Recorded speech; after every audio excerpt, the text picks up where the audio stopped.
नमस्कार जय जगन्नाथ।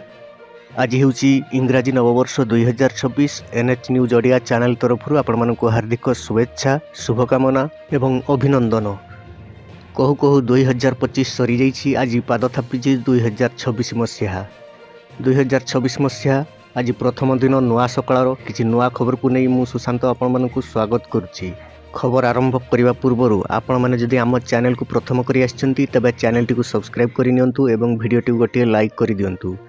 तो डेरी नकरी चलंतु खबर आरंभ करिबा। नवा वर्ष पूर्व राज्य सरकार भेटी पुरी हैला महानगर निगम 3टी जिल्लार 5टी नुआ म्युनिसिपालिटी 14टी जिल्ला रे 24टी नुआ एनएसी गठन करा जायछि। नवा वर्ष पूर्व राज्यर पौर प्रशासन क्षेत्र में एक बड़ परिवर्तन देखा मिली। पवित्र पुरी सहर को सरकार महानगर निगमर मान्यता प्रदान करिसेंती। एहा सहित राज्य में एकाधिक पौर परिषद और विज्ञापित अंचल परिषद बा एनएसी गठन नहीं आनुष्ठानिक विज्ञप्ति प्रकाश पाई। पवित्र श्रीक्षेत्र पुरी पई सरकार एक बड़ निष्पत्ति नहीं। पुरी म्युनिसिपालिटी को म्युनिसिपालिटी कॉर्पोरेशन मान्यता मिली। चलित वर्ष जुलाई 3 तारिख में मुख्यमंत्री करिथिबा घोषणा अनुसार राज्य सरकार एने आनुष्ठानिक विज्ञप्ति प्रकाश करिसेंती। एहा सहित राज्य पौर प्रशासनिक व्यवस्था को सुदृढ़ करने लगी लईसिंघा चंडीखोल जोशीपुर और बस्ता भली प्रमुख सहर गुड़िकर उन्नतीकरण करा जायछि। एहा सहित डिसेम्बर 22 तारिख में प्रकाशित विज्ञप्ति अनुसार राज्यर 14टी जिल्ला रे 24टी नुआ एनएसी गठन करा जायछि।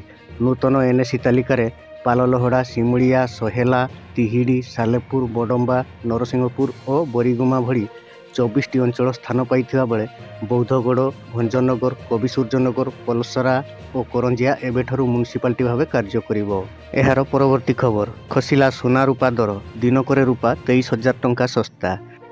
वर्षर शेष दिन में नुआ मुख्य शासन सचिव पाइला ओडिशा।